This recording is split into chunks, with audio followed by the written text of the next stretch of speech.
Gustavo, dat tem honor de Porto Presidente, a invitação de Nelson Gonzalez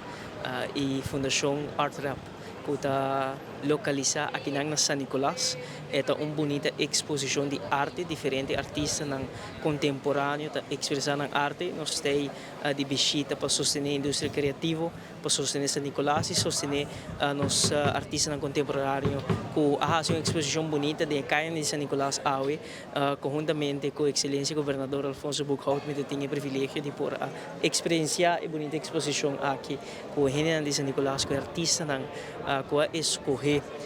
para fora de San Nicolás exponer artes aqui, está dando conteúdo também na San Nicolás como uma cidade de gerência cultural, sobre gerência cultural está expressar através de arte e artistas presente aqui. E nós somos sumamente contentos de Porto Presidente para sostener isso aqui, honrando os artistas, honrando San Nicolás e seguro felicitando também Nelson Gonzalez com o trabalho de liderazgo que está fazendo sobre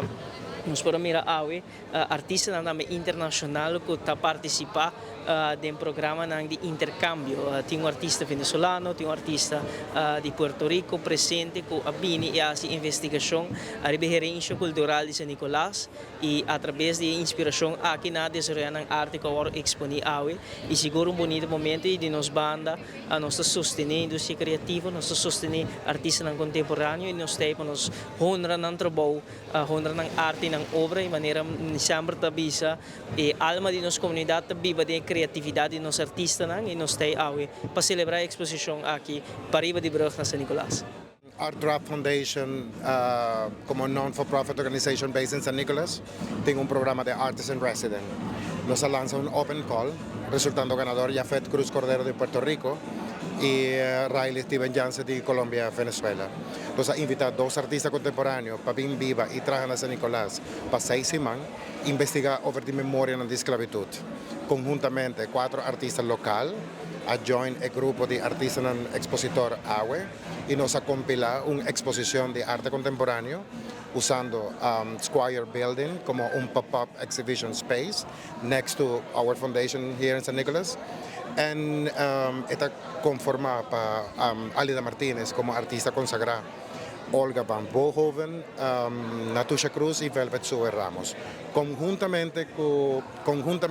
artistas aquí, artistas residentes por dialogar sobre el proceso de arte contemporáneo y resemantizar memoria de esclavitud. Originalmente, el archivo de esclavitud está escrito por el colonialista, narrar door de víctimas afrodescendientes, lo cual eigenlijk nos quiere lograr un consenso caminda el proceso de reparación por tomar lugar. Y nos pensa que intellectual property, artistic expression, es clave principal para nos por lograr una comprensión nueva de historia y una proyección de futuro. Para tal motivo, nos acera el concepto curatorial Marooning Practices como una exposición y también como un dispositivo pedagógico que ayuda a comprender el concepto cimarrónico que nos enjoy como sociedad.